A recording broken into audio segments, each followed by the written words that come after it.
Welcome to Unexpected Points.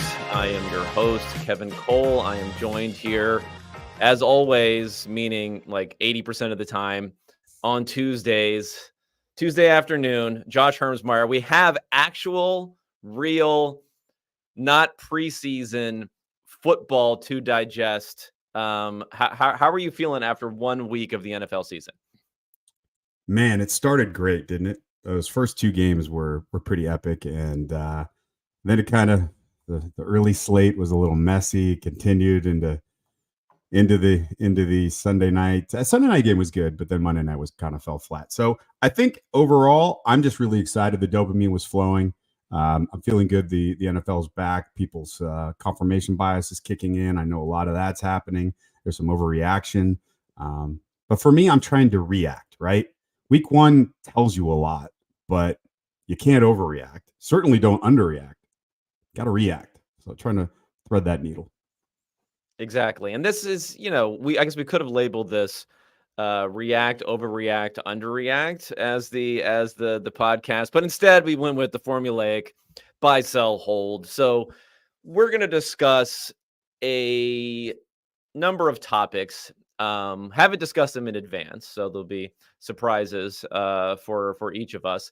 I'll be surprising myself with some of these takes, and I'm sure I'll just come up with some on the fly as we're doing this. Also, of something that happened in week one, where there's probably either a perception or just purely looking at it from a results-based standpoint, leans in one direction or doesn't lean in one direction. And we're either kind of still confident that our preseason ideas are correct. So what would be a hold in that circumstance? We're buying it. We're saying, yes, I'm being influenced by what I'm seeing from the evidence of week one, that it will continue going forward. Or, of course, we're selling it. We're saying, in fact, not only am I not influenced by it, but the overreaction has been way too big for what we've seen in this particular instance. And I'm going to go ahead and sell it going backwards. So mostly just to give myself time to figure out what I want to talk about first. I'm going to go to you first, Mr. Hermsmeyer. For those who are not watching on YouTube, he's decked out in Chargers gear. So I don't know what to make of this new team affiliation that we have going on here. So I can just assume that you're buying Jim Harbaugh leading the Chargers to a Super Bowl championship this year based upon that great victory at home. I'll put in quotes because I think there were more Raiders fans there than there were Chargers fans in Los Angeles. So I'm going to ignore that. So when I was on Wharton, one of my takes was that I was higher on the Chargers than the market. And so I'm kind of basking in the glow of a pretty solid win. I think they were 3-point favorites or less. I had them as 10 over the Raiders, ended up winning by, I think, 12. So pretty happy about that. I had, the way I modeled it, I had Justin Herbert getting 28 pass attempts. He got 26. One part of it, though, that kind of fell flat for me was that they only gave him 4 play action pass attempts. And man, Roman, do you really think you got to establish the run still to have a play action pass attack? I hope that's not the case.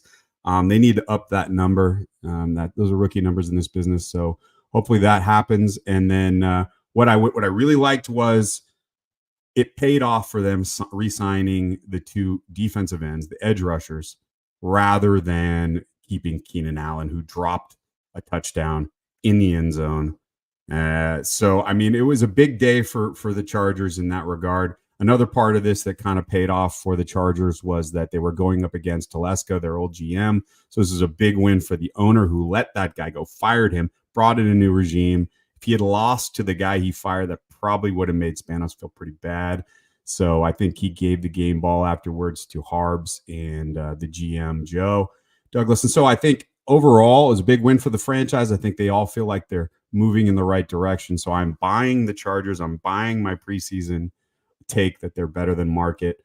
And I think, there's no chance, almost, in my opinion, maybe a 20% chance they win the division. But I think they make the playoffs. So, yeah. Okay, well, that's bold. That is bold. Okay, let's start. I'll mention something from the Chargers game also, because if you're going to try to get as many viewers and listeners as possible, you got to go for the most rabid, huge fan base in the NFL, the Chargers. the Chargers fan base, of course. It was Chargers Twitter. It was an away game. I was at the game. It was an away game. Also, that's a fucking greenhouse. It was so hot in there. My balls were melting. No, thank you. I never want to go back to SoFi. Okay, yeah, maybe they gotta work on the ventilation system there. But one thing that jumped out to me in this game. This would be interesting because it's something I was thinking about a lot when it came to Harbaugh coming in, how they might operate things. At least according to my numbers. And they didn't have to pass a lot, obviously, because they were winning for large portions of this game. But even if you adjust for expectations, and you mentioned the establishment of the run and things like that, that this was, according to the numbers, a run-heavy game for the Chargers. Specifically, my pass rate versus expectation number was 7.5% under expectation. 25 design runs in this game, 29 dropbacks, basically 50-50, which, is a little bit unheard of in the NFL. Although I think the expectations are a bit off because we're seeing a lot of teams lean in that direction now as we're going forward. So are we buying that? Because the Chargers have been a pretty pass-heavy team with Justin Herbert there. I would say I maybe hold on my expectation that I don't really think they're going to be run heavy going forward, but we did get some evidence in week 1 that they were run heavy, at least according to the numbers in this game. No, I'd agree. They started off the first half running a lot and completely unsuccessfully. That offensive line really looked poor in run blocking the first half. Gus Bus was just looking terrible. He was getting a couple of yards of carry, some losses. It just looked bad. But on the other end, like the strength of the Raiders is that D line. I mean, that's where they put all their money. Crosby's great. Their defensive tackle's very good. So I think that, that may be to be expected for a young line that's trying to gel. In the pass pro, both their tackles were excellent. But Herbert still got blown up and was under pressure a lot during the game. So anyway, I think give the line time. I think the line is going to be average or better than average. Give the line time. I think they will be a solid unit come midseason. Yeah, because like a 50-something% pass rate under the context that they were winning 9-7, like into the late third quarter. It's kind of, it's a game you'd expect them to pass a little bit more, but it worked out so far for this one. Okay, so that's your first thing. I'm going to go with a sell first. You got to start negative, and then we'll wrap around. And perhaps I'm too influenced by the social media, but we have a new social media quarterback, which is interesting. I remember, I forget who it was. Was it Emmanuel Ocho, that guy who said that Justin Herbert was that guy? I actually kind of thought Justin Fields was that guy in the past, where he had a lot of shareable plays a couple of years ago, but not a lot of production otherwise. This year, Anthony Richardson was definitely the guy. And in all fairness, he did some pretty ridiculous stuff in this game. He completed 3 50-plus yard passes. 2 of those traveled 50 yards in the air. And I looked up numbers for last year. That one play was ridiculous. If you didn't totally like ridiculous. That pass, you don't like football. That was insane. That's the problem. I don't have to not like things. I have to critique things, which people like a lot, and that becomes problematic. Yeah, it added to it in a way, even though it was a mistake that he kind of slipped at the beginning and then shuffled backwards and then threw it up. And yeah, it looked like somehow the ball just like it suspended gravity for a little while and kept on going for that touchdown. But back to my point. So 3 50-plus yard passes. I looked it up last year.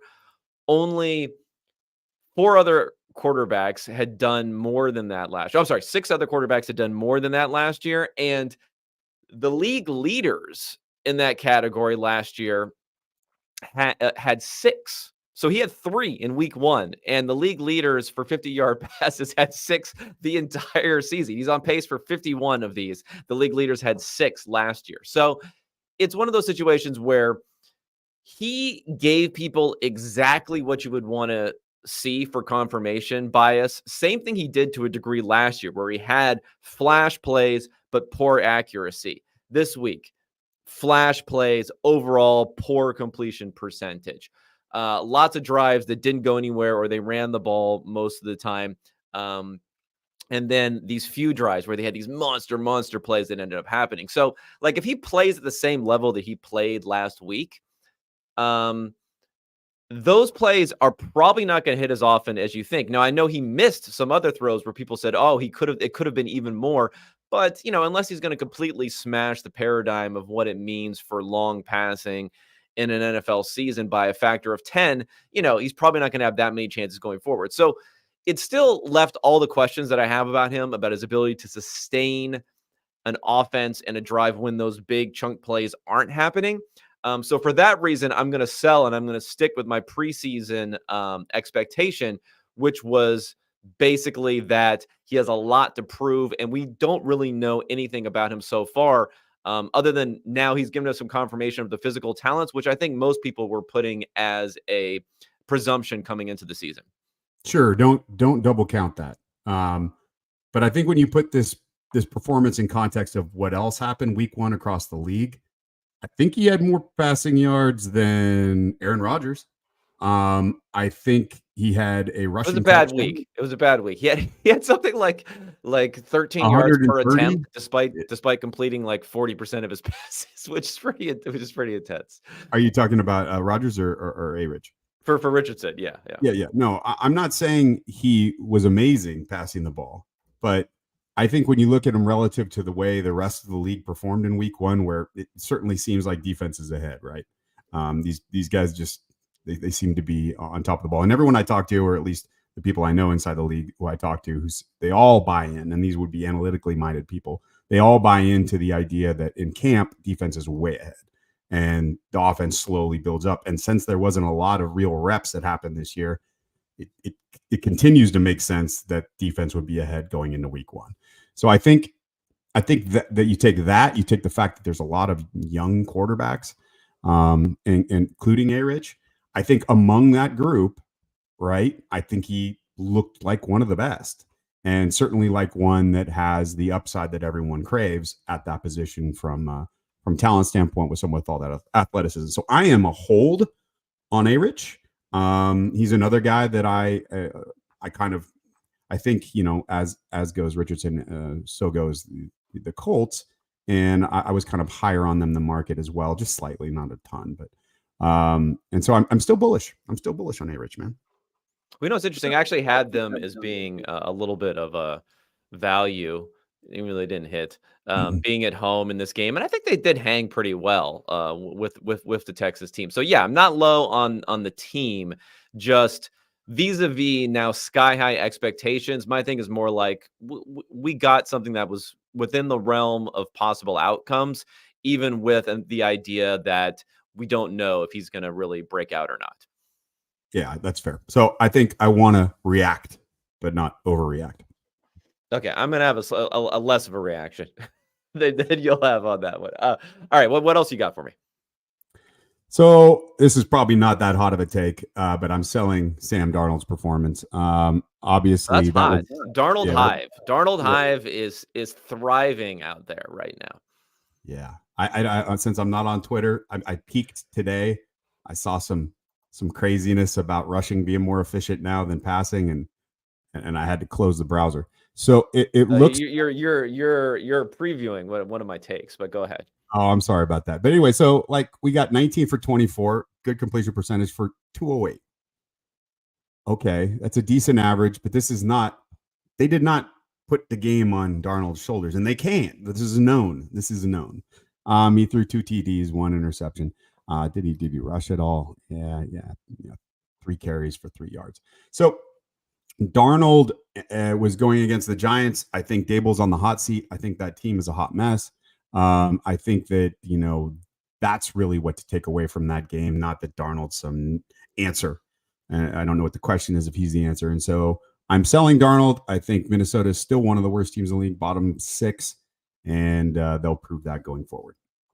Has there ever been a more lame, duckier head coach than Dable already? Like after week 1, I mean, maybe even before the season started, was already toast. But now he's like totally toast. How long before we get interim head coach in there?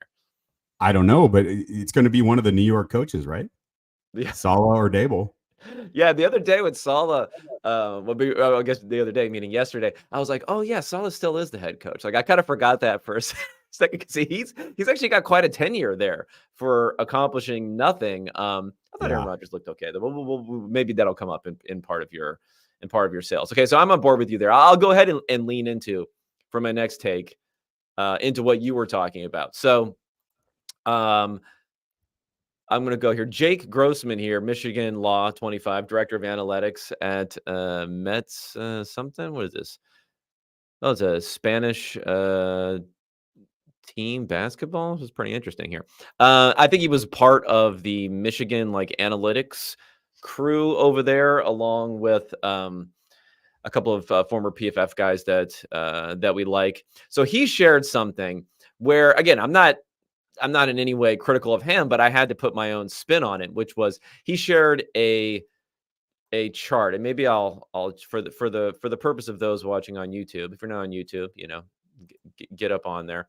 That he showed a chart of rushing and passing efficiency over time. And basically what it shows is that the gap has been narrowing for EPA per play on rushes versus passes over time. Both kind of went down last year, but passing, has been going down a lot more precipitously recently than rushing. And then at least for week one, the rushing EPA per play was basically flat, and then passing not so good. Very negative passing in week one. So and the copy, the wording that was put around it was that in response to the NFL becoming more pass heavy in recent years, many have commented that eventually we would reach a point where it became more efficient to run than pass, and the pendulums would swing the other way. My friends, we may be rapidly approaching that point. So I'm selling this sentiment not because it's not true. I mean, these are facts, right? But it's one of those things where, and if you look at the quote tweets and the replies on this, people are assuming one thing where the reality for what's driving this phenomenon is another thing. So I looked up and I said, okay, what a lot of people are thinking on this is, and this is what you see, you'll see it on any network program where you have, just some guys talking ball about this. They'll tell you left and right how defense is getting smaller. They're playing back. They're allowing these teams to run. Now you got to establishments. You got to get that running back involved more. They become more valuable. That offensive line run blocking is becoming more valuable, so on and so forth. The reality is, when you look at the numbers, is this is mostly about a shift in the mix of the different types of runs that we're seeing. Meaning, if you look at the efficiency by different types of runs, it's not running back runs. Like non-quarterback runs, we're still losing 0.06 EPA per run, which is not that different than what we'd seen the year before that, and so on and so forth. Now, quarterback scrambles, which are being included in here, which, I think it kind of skews the numbers a little bit because some of those turn into sacks, and then they get negative passing EPA for those sacks. But yet when they scramble, they're being pushed into the rush bucket by some people, which means there's no downside basically to these types of plays where there is reality downside. The downside gets shifted over to passing. So it's 0.7 EPA per scramble in week one. And then quarterback designed runs, so not scrambles, but designed runs, were positive 0.07 EPA or something of that measure. So a really strong metric. So it's really the mix that's shifting. And this is not something where the people who've been calling for the cyclical nature of football and changing, and now what used to work in the past is now working again in the future. No, this is like a whole paradigm shift. And in fact, it aligns with what a lot of the nerds have been talking about for a while, which is the undervaluation in the past of rushing from the quarterback and the value you could get there. That's what we're seeing reflected through. And at the same point in time, when that's getting reflected, I think the NFL is also optimizing for quarterbacks who are not as good at passing anymore because they're optimizing more for quarterbacks who are good at rushing. And that's why we're getting the passing going down to some degree also with defensive changes there. So I'm selling this idea of, that the NFL has turned back and we're going to have, Jim Brown come back and hand the ball 50 times because of how the defense has changed and all those sorts of things. It's really just a paradigm shift that's happened, as opposed to the defense is changing so much that your good old fashioned establish the run, running back carries are now the way to go more often than they were in the past. Yeah, pull up my latest tweet, and I have a chart on there, and I have to, just to be clear, we did not talk about this beforehand, but we both came to just basically the same conclusion.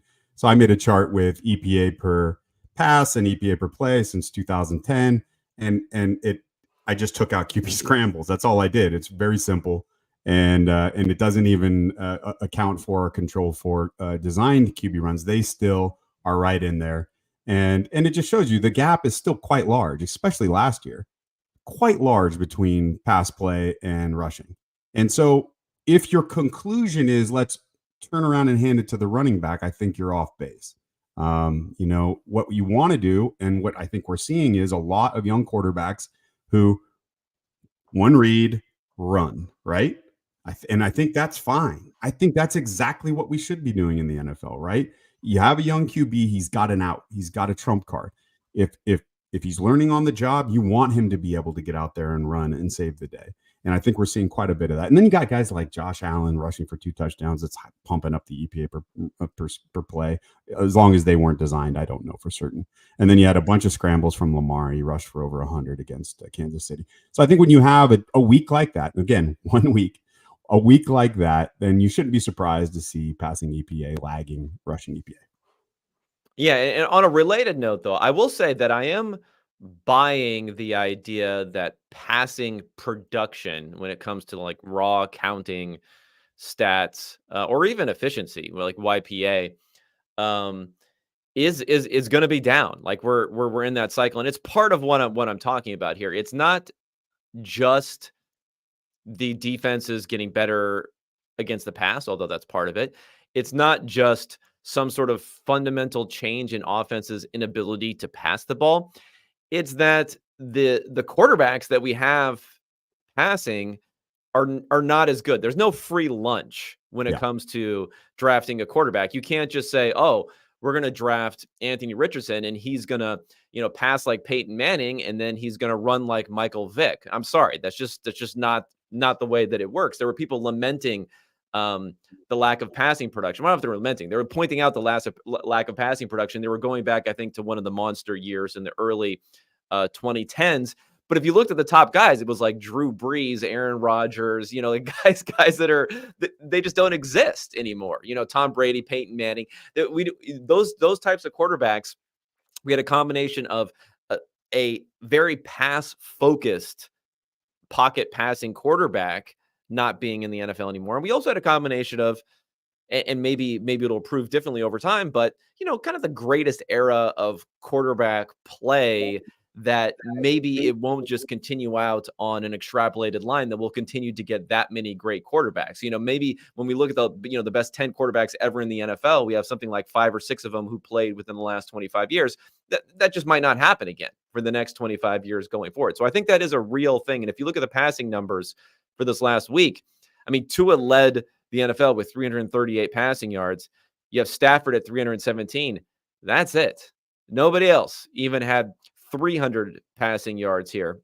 Whereas if you go under 200 passing yards, I mean, only 15 quarterbacks had 200 passing yards this last week. I mean, it's bad. So I'm not buying it to be this bad, but I am buying there is a fundamental paradigm shift in passing the ball. And it's not, but again, it's not just about defenses or offenses or schemes or anything like this. I think there is a major personnel issue when it comes to who they've been targeting and the loss of all of these fantastic Hall of Fame, top 10 of all time type of quarterbacks over the last decade. Sure. And then just to kind of add one last little wrinkle, is the most penalties for week 1 since 2019. So there are a lot of flags this week. And again, I just think it's just indicative of this idea that offenses are a little behind right now. All right. What else you got for me? Okay. I am also buying, well, I don't know. How do I want to frame this? So Travis Kelce. So you could look at it as, are you buying the performance or are you selling Travis Kelce? So I am buying the performance. I'm selling that outfit he was wearing at the U.S. Open. If you saw that, jeez, I don't Was know. that the one where he was singing with her? Had like this bucket hat, this Gucci bucket hat on, and it was seriously, the guy looks like he's doing a bit. He looks like he's doing a bit with some of these outfits that he's wearing sometimes. But anyway, go ahead. Sorry. I can't fault him. He's like, if he was my friend, I'd be cracking up every time I see him. Like he's just trolling everyone. You know what I mean? He's not self-conscious, so I'll give him that credit. Yeah, no. So I think that's kind of what he's doing. He's just having fun. But anyway, so I don't think he's going to be like Rashee Rice was getting a lot of those intermediate targets, which I thought were going to go to Juju. Maybe they will later, but boy, he looked like he could handle them. When Hollywood Brown comes back, they'll be able to stretch the field on his side with him. You got Worthy, you got a couple touchdowns. I think what they're going to try and save him. Andy Reid is on record saying he's going to run about the same number of routes during the regular season as he did last year. That's what we saw. I don't see any reason whether he's going to be the focus of the offense anymore. And so I am buying that he is not going to be an elite tight end in terms of production this year. Again, something akin to what he put forth last year. Yeah, I mean, he only had a handful of targets, and I think it's interesting. Can I sell the takes that Ed Reed knows what he's talking about when he says how to stop Patrick Mahomes? Like, I know we got to respect Ed Reed because was it Ed Reed or Roquan? Which quote? No, there was Roquan before the season, and there's some Ed Reed interview where, let's face it, Ed Reed's he's not in the all 22 people. Okay, like he's not digging through all this stuff. You know, they asked him like stopping Mahomes, and he's like, well, all you have to do is look to see who he's throwing the ball to. And then you stop those guys, and then that's how you can stop Mahomes. But I think he had other things he was going to say too. And then there's a lot of people like, oh, Ed Reed's, the smartest guy. He had that one famous play against Peyton Manning where he like faked going one way and then reversed around all the way the other way to intercept him. Guys, Ed Reed's great. I don't think Ed Reed would just, you plop him into a defensive play scheming room and then all of a sudden you're stopping Patrick Mahomes, especially when the reason I'm mentioning this is that Travis Kelce is not being targeted. Does Ed Reed know that Tyreek Hill's not even there anymore, right? Like he's not just throwing it to a few different people. He was spreading it out a lot. So I agree that the targets were down, but I thought Kelce was good in like his limited sort of role. In particular, was converting a big third down eventually down the field. He's going to be in those sort of situations. Mahomes can rely on him. All right, what do you got? All right, so next here. See, I'm just such a hater that I'm always thinking of things that I want to sell. Basically, like I can't buy enough because of my hateration. But I will buy, and again, buying is not as exciting because everyone's buying here. But I'm gonna buy the Buffalo Bills and Josh Allen in this Week 1 performance, not for sustainability because the dude might not survive the entire season. He's got a hand now, right? Yeah, he's got some sort of hand problem. I don't know. Hopefully, is it already been declared that he's like out for 6 weeks or something with a broken hand? Hopefully not. What does he need his left hand for anyway? But I'm just buying his ability to now work around the circumstances. Now, I still think it's not ideal, right? It's not ideal, but he is someone that just gives you outs no matter who is around him. He's someone who is consistently either invited or taken pressure, but not taken sacks. He's someone who, even when Stephon Diggs was trailing off at the end of last season, found ways to do things. He's someone who has the ultimate trump card of just being able to tuck the ball and run like a complete maniac.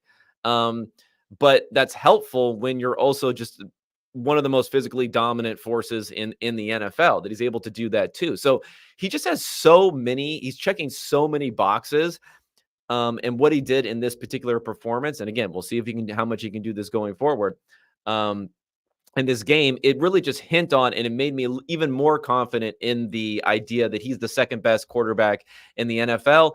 And maybe he'll get the recognition because everyone realizes he's not in an ideal circumstance this year and the defense is going to be bad and putting him into potential shootouts. Maybe he'll even get that recognition and get something like an MVP this year. Maybe I was wrong to think his MVP chances would go down because he did not have the ideal surroundings.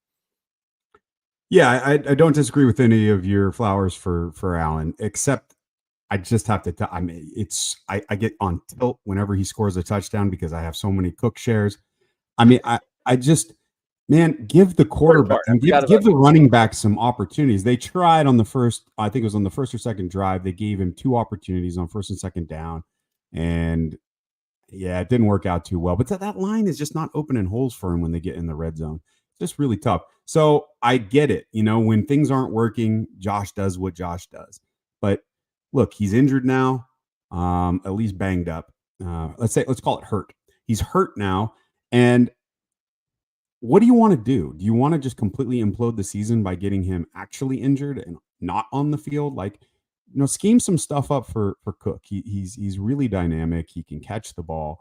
Like, let's get that guy in the end zone a little bit instead of your franchise quarterback. Okay. All right. Importantly, for Josh's fantasy team, please start getting him the ball because I can't have another James Cook segment next week, just so you know.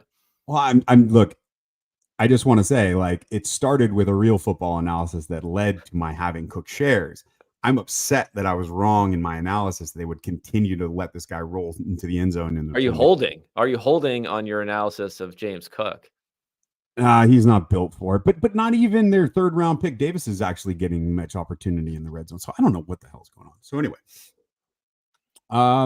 any more buy, sell, hold? I don't think I have anything else top of mind. So I'll just kick it back to you.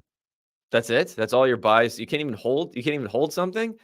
Jesus. Okay, fine. I'll talk, and then you can jump out. You can jump in here. Okay, so I am holding on the Detroit Lions. Now, they won in overtime, so it wasn't the most convincing win. It was one of those things where gave everyone a chance to complain about the overtime rules for the playoffs not being part of the overtime rules now for the regular season. But if you look at the numbers, they were not that impressive. They didn't pass the ball that much. Jared Goff was not good. Jameson Williams was a nice little breakout-ish sort of surprise. But I don't think anything else went to a high degree. And I'm sensing sentiment when I think there are more people now questioning why I had the Detroit Lions above the Ravens marginally. Don't get me wrong. In power rankings going into week 2, even though I had that going into week 1, there's more questioning about that, despite the fact that the Ravens lost and the Lions won in week 1. So I think the Lions' perception amongst a lot of people, and again, a lot of these media power rankings had them at number 2 or number 3 going into week 1, was fragile. There was a fragility based into that projection with downside fragility where some of those things came out and people started to say, oh, you know what, Jared Goff, maybe he's not a $250 million quarterback. Maybe we should worry about this going forward. I'm holding because I already thought all those things, right? Like I wasn't thinking that the Lions had some sort of fantastic quarterback who was going to be able to make things up. The thinking was they have such a solid offense. And now with Jameson Williams, if he can show a little bit something going forward here, that they're going to be solid and they're going to have games like this. And the fact that they can win in games like this, where Goff isn't really, he's just helping. He's barely helping the group project here. The fact that they can win those sort of games is more in alignment with what I saw them being, having that good of a surrounding cast to put them up near the top of the NFL. So I'm holding my preseason take that Detroit is like the 7th best team in the NFL. And I think I can take away a different, we are, I think, pretty wildly different on our ranking of Detroit here. You have them 3rd? Yeah, I think they are 3rd. Yeah. So that's a big difference. And for me to take a hold and you to take a hold out of the same game and have such a wildly different ranking, I think kind of speaks to either confirmation bias or that this game just wasn't clear cut either way. Like, for instance, probably the strength of that team, in my opinion, is the offensive line, and they did not have a good game. And so I'm curious. Like Amon-Ra, he was basically absent, and Laporta, he didn't look like he had a game where he was separating and getting open a ton for Goff, and maybe again the line had something to do with this. But Goff did have time enough to push it downfield to JMO. So I don't know. I guess where I'm at is that last year the sharp people were all over the Lions because their second half schedule was so soft, and they performed over expectation, and then they won a couple games in the playoffs, which kind of validated the regular season, the end of the regular season. But this year, there's all this expectation. If you cut to the sideline, it just didn't seem like Campbell was expectations are weighing on this team this year. The expectations are so much higher, and it's so much harder to win when in that kind of environment. In terms of vibes, right? That's my vibes based take of this. Is that I just don't see them winning more than 9 games. So I think things kind of fall apart for them in the middle of the season, and we're going to have a different narrative for Detroit coming towards the end of the season. Now, okay, mentioning Dan Campbell. So he's always been a guy who's leaned towards being fairly savvy, I think, on these decisions, with the Achilles heel of tightening up sometimes, getting a little tight in some circumstances, some decisions. This was a game where it didn't end up costing him, but they did punt the ball down 3 points with a little bit over 4 minutes remaining. After the Rams had scored a go-ahead touchdown. So they were winning most of the games. Rams scored a go-ahead touchdown. They did decide to punt it in that circumstance. Now, they're on their own side of the field. All those things are true. I explained in my write-up why you got to think about not just like the field positioning and the sort of expected points from that sort of manner, but also think about the scenarios of like how many possessions could be left. There's a lot of scenarios where you punt the ball and you never give it back. Even if you don't convert, it's probably a short possession for the other team. They kick a field goal, hopefully they're conservative. They kick a field goal. Now you're down 6 points. Now you're forced to go for a touchdown and maybe win in regulation versus the goal being, if you stay at 3 points, you kick a field goal and you go to overtime, which you still have to win, and you get the coin toss, all that sort of stuff. So that was a bad decision. They still ended up winning. I think, Campbell's probably been a little bit overstated as far as a coach. Excellent actor, though. I enjoyed his Applebee's commercial or whatever he had going on. That was good. That was good. That was good. But yeah, no, I'll give you that. I guess it's just like outside of the 49ers and then the Chiefs. I got a lot of teams that are within a point-ish of each other around the top that I'm not convinced on either way. The Lions happening to sort out at the top of that group. Yeah, and actually I have to revise my stuff here. I actually don't see them winning more than 10 games. I have them as a 10-win team, not 9. So that's actually quite a bit. Okay. Congratulations, Lions fans. You have that going for you here. Okay. What about, okay, I'll come up with takes for you. The question. Okay. Or like I said, I want to react, but I don't know that there's a ton else here. I just want to reemphasize we have 2 kings of the castle in this league, and the rest of it's kind of a muddle. Look at the slate this coming week. Are there more than 3 good games just off the top of your head? Like already it's kind of washing out that we know there are some really crappy teams. Like, my God, what's going on in Cleveland?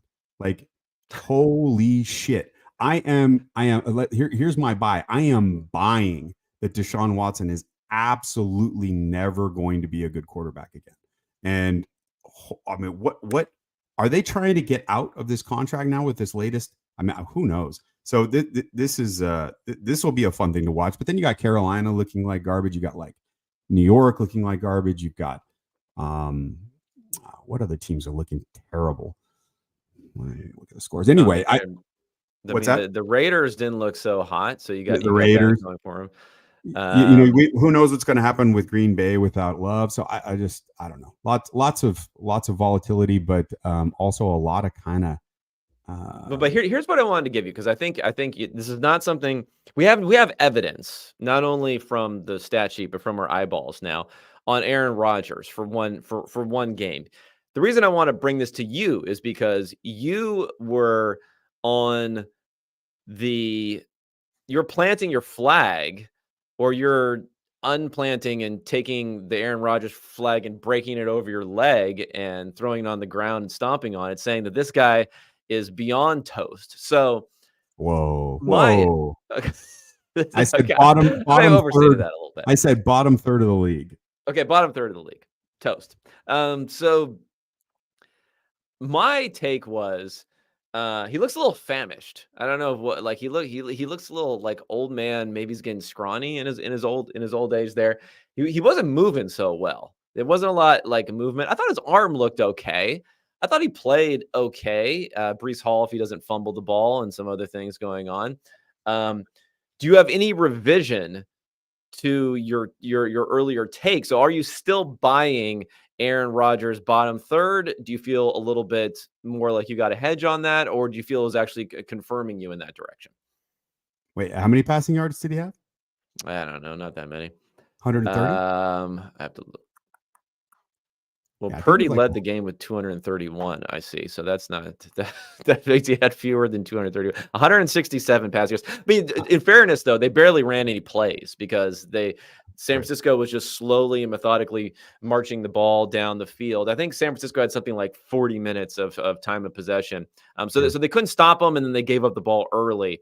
I mean, I think it was the first play of a drive that Brees Hall fumbled it after a reception. So there were a couple throws where I was like, oh my God, he is washed.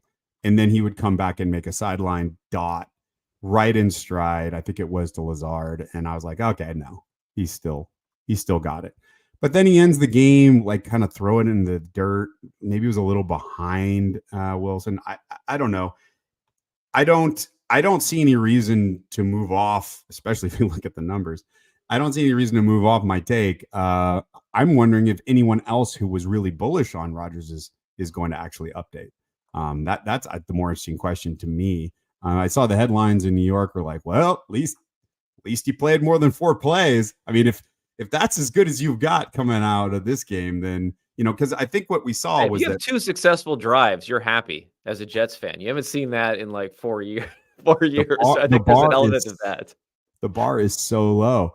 And so I don't know. I guess I feel like we'll see. There's a couple more, and give him a week 4, and I think we'll have a strong sense of what Rodgers is now after the Achilles. But certainly not in the tier that I think most people were projecting for New York, at least according to the betting markets. I think that was all overheated.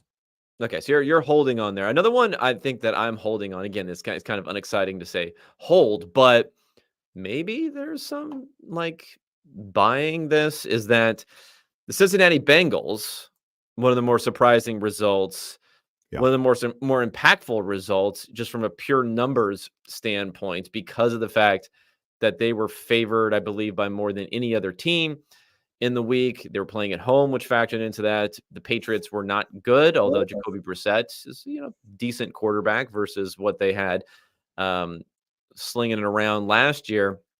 And they just looked bad. It wasn't like it was particularly close. I mean, in score-wise, it was close because the Patriots weren't scoring any points.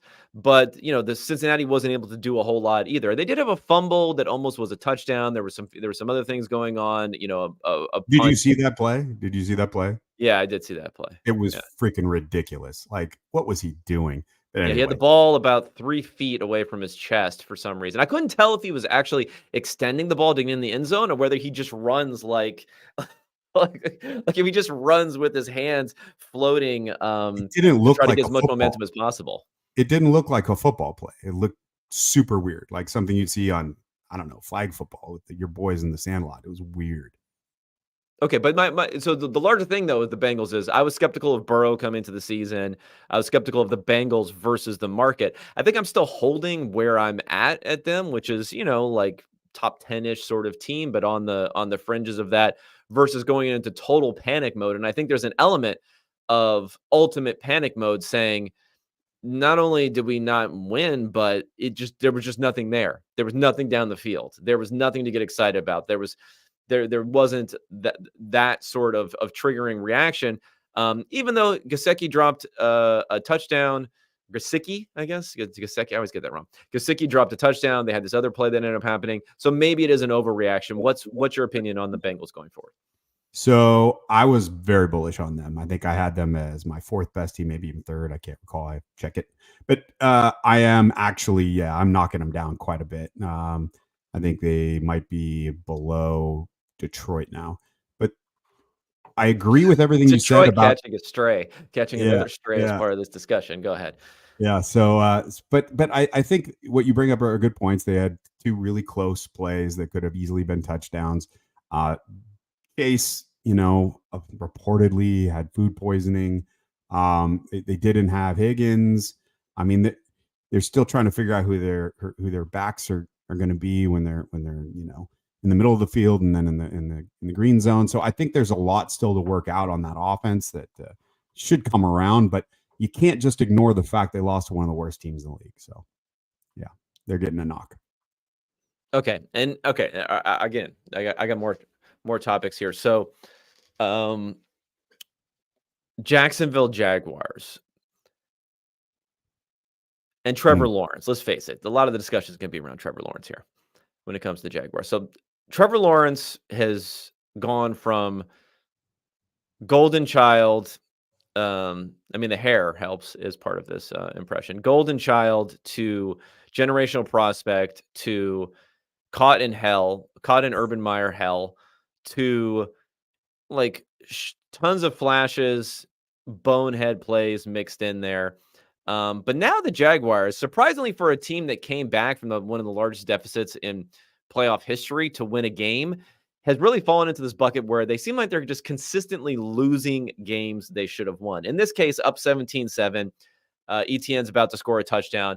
It gets punched out. About 5 seconds later, Tyreek Hill is going down the sideline and scoring a 60-yard touchdown, and the whole game's flipped on its head. Eventually, they end up losing by 3 points. I'm still going to hold on the fact that I think Trevor Lawrence is better than what his results have been. I think this team is better than what its results have been. But I admit that my cold calculating, oh, if we adjust the numbers and we look at variance and what's fluky and what's not, and they can't keep on doing the massively negative things like fumbling it as you're going into the end zone on a week in and week out basis, but then they just keep doing it. So maybe I need to capitulate on some point here. I haven't gotten there yet because I think I'm just stubborn and I'm trying to stick to the numbers. What take do you have on this, Hermsmeyer? So I was higher on Miami, obviously, than Jax. So the outcome was a little too close for where I had Miami. So that's kind of like how I came down on that game. Unfortunately, I haven't watched it yet. I was traveling yesterday. I haven't been able to catch up on all the games, so I don't have anything very vibes based or insightful in that regard. But yeah, just looking at the box score, I mean, it seems pretty obvious which team should have won this game. So I know your adjusted stuff kind of tries to weed out the randomness in the game line, and um, I've never been a big fan of T-Law. I don't really understand, other than he looks the part. Why people were so high on him. You would think a guy with the opportunities he's had, especially last year, would have performed to expectation at least, and he hasn't. So this wasn't surprising to me. I guess I was just a little surprised that Miami came out so flat in terms of the number of points they put up. Obviously, Tua threw for over 300, and that seems to be the case now these days. And with that offense that McDaniel's able to put forward, but I don't know. A-Chain was like, what do you got? 24 yards rushing. That seems really bad. 2.4 a carry. That doesn't seem good. Yeah, I don't know. I don't Yeah, really but I have mean, I don't they really were have a down strong a take. bit, but yeah, he did get 10 carries. So yeah, it wasn't so good there. Yeah, there's this weird dichotomy between if you just look at like box score in a way, you could say, oh, well, Miami had 400 yards to 267 for the Jaguars, so then like they should have won. If you look at the fact that ETN was about to score a touchdown to put them up 24-7 in the third quarter, then you might think, oh, well, this was a game that the Jaguars should have won that they didn't. And then, my adjusted numbers have it pretty even-ish because of a special teams advantage that the Jaguars had there, helping even things out a bit. So yeah, I don't know. It is what it is. But I have to admit, my patience is getting tested a little bit, trying to stick to the numbers and what I see for Trevor Lawrence going forward, and just kind of hoping that he can get things together at least. Is Miami the team that everyone thought was going to the playoffs that doesn't make it this year? Do they turn out to be that team? I What's mean, your not what's your according to my feeling? numbers, but it's definitely a possibility. I don't know. Did everyone? I guess everyone didn't think the Bengals were going to go, but that would have been one for me. And then No, the Bengals were the worst to first team, right? Everyone was on them for that, right? yeah. So that was the one for me. I guess I was a little bit lower on the Eagles than some others. So that's a little bit of an interesting one. Okay, so another one. I got lots of. Man, you got a ton. Yeah, well, some things are happening here. Um, okay, we already got the Deshaun Watson thing. I was gonna You got any bring Bo it up. Nix takes? Um, yeah, how about Bo Nix? That's an interesting one. We had Bo Nix versus Geno, which was basically your quarterback film hipsters, World War II right here because they hate Bo Nix and they love Geno Smith. Geno Smith somehow puts up negative EPA per play, but had a great game or something. That's okay. Um, Here's my take on Geno Smith. Okay, I think he does have bad protection, which causes pressure, but there's a reason that it's so noticeable for Geno Smith. There's a reason why on the first drive he goes back, he waits for a particular, pattern to open up in the scheme. He gets hit as he's throwing it and he throws an interception. There's a reason he takes sacks when he shouldn't be taking. There's a reason that it's noticeable. And there's also a reason why, maybe it's not as noticeable if you have a guy who's not taking sacks or not holding it on that just a smidgen too long. But anyway, for Bo Nix, I don't know. I'm probably buying the fact that he was struggling because that kind of aligns with like he's the 12th overall pick. And in your normal NFL draft, he's probably a second round quarterback. So I guess that kind of aligns with how good he should have been this year. You know, he's kind of the old school version of a pocket passing quarterback that but except he doesn't have the arm. So I'm not saying he checks all the He boxes, moves but he's around more. though. He can move Yeah, around a little bit. he can move around a little bit, but he's not the guy with a trump card, right? He's not the guy that's going to kill you with his feet. Yeah. And so the knock on him obviously was he was a short game guy, like really accurate on the short stuff, and then inaccurate deeper in the intermediate to long. And I think he kind of proved that out today. So confirmation bias season wins again. And I think like the guy I listen to most, JT O'Sullivan, he knocked him during the preseason for his bad footwork and his interceptions. Certainly seemed to be a part of his inaccuracy deep, is his lack of comfort when it gets past a second and a half in a pocket, right? And hey, look, that's rookie quarterback stuff. So maybe he improves. I think the other part of this, though, is that there were a lot of people who were saying this is going to be a great offense for certain types of position groups, like running backs especially. I don't think we really saw that in this game. Jaleel McLaughlin looks like he might be the bell cow there instead of Javonte Williams, which is interesting for fantasy folks. And finally, I think the other thing that kind of got disproven was that Bo Nix was going to be a game manager who's going to protect the football. Like, he didn't seem to be able to do that. So yeah, I don't know. I don't know that you can come away from this game anything other than a little despairing for the Broncos, at least in the near term, while Nix tries to figure things out. Your Broncos also. Yeah, you have multiple AFC West affiliations now, so I don't know if I mix it up so no one knows who I'm actually rooting for. Yeah, I agree with that. Okay, so here's another one. Maybe if we don't have anything else, it might end it on this. But I am selling the negativity, which I think is pretty vast right now, around the Atlanta Falcons and what they did in week 1. So they were at home. They laid an egg. It was a stinker. Cousins, a couple of interceptions, was sacked. Fumble. Couldn't really get the ball effectively to Drake London and others. That's the whole plan this year is Drake London and Mooney and Pitts and that whole offense. We're going to see They got vast Ray Ray going. production. They I'm got sorry. Ray Ray going though. I actually saw him in the box score, but I don't know if that was part of the plan. But yeah, they did get Ray going. 7 targets. No other player had more than 3. Oh, no other receiver had more than 3. Bijan had 5 though. And So this is a that game didn't I happen. watched. This is a game I watched. He actually was quite open. So they got him going for the right reasons. But 155 passing yards, where it was like, okay, we're bringing in Kirk Cousins, who, Achilles. He's part of your Achilles group, so you're down on him for that. But he probably had his best half season last year before he went down. We're gonna pass the ball. We're gonna get that sort of positive leverage. The synergy between Cousins and these weapons that we've been drafting down the field. And it's going to all come together for an awesome offensive performance. And it just completely fell flat in this game. So the reason that I'm selling the negativity here is I think it happens sometimes. Sometimes you're in a game where you can't get anything going and you're facing a good to great Steelers defense and TJ Watt's in the backfield and you got those guys flying around on the other end and you just can't get it going. And the reason I'm selling is I thought Bijan looked really good. I thought they could run the ball fairly well. Tyler Algier in limited action.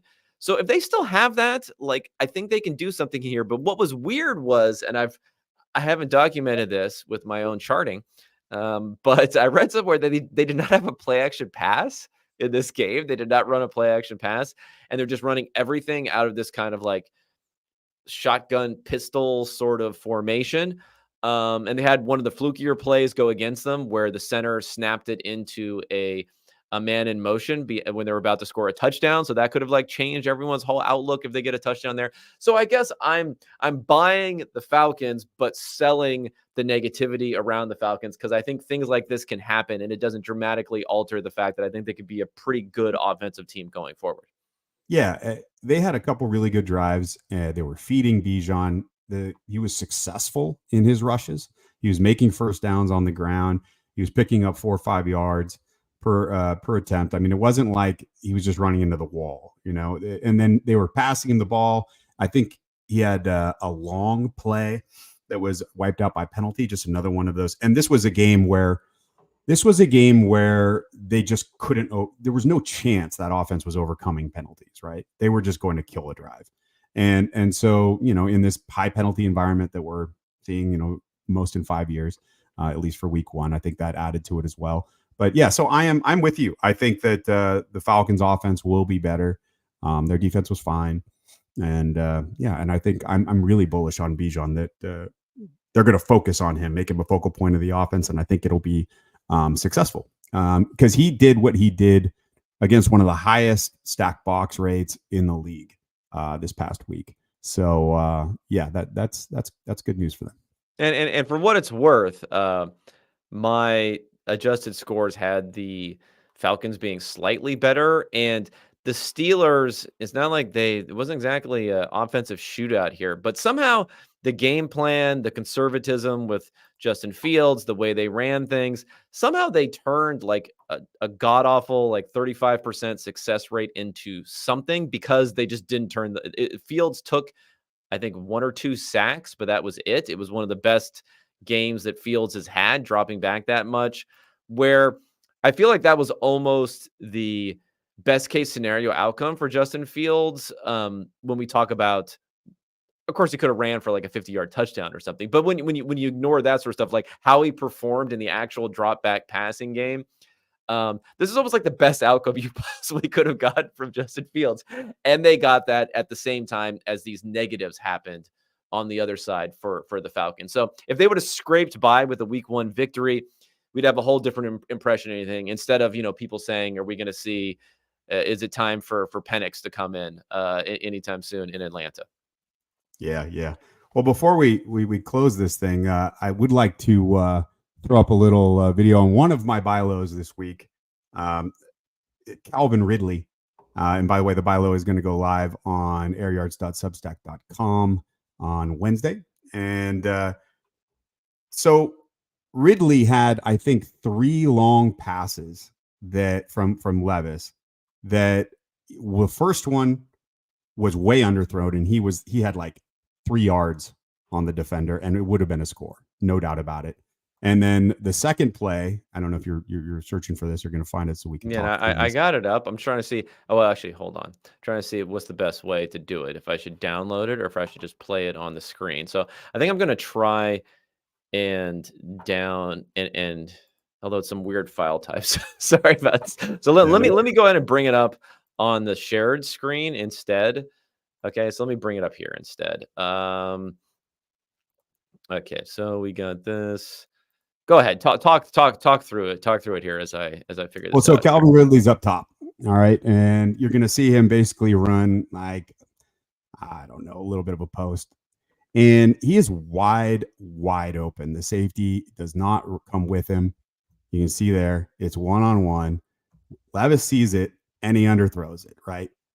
Lets the CB come right back into the play. That was going to be a touchdown, no doubt It about looked it. like it almost fluttered out or something on that one. Yeah, and this is a guy with a huge arm, right? So that seems Yeah. fluky to me. That doesn't seem like, and to that point, that's not what you expect Levis to do. You expect him to overthrow the sucker. Just watch this one.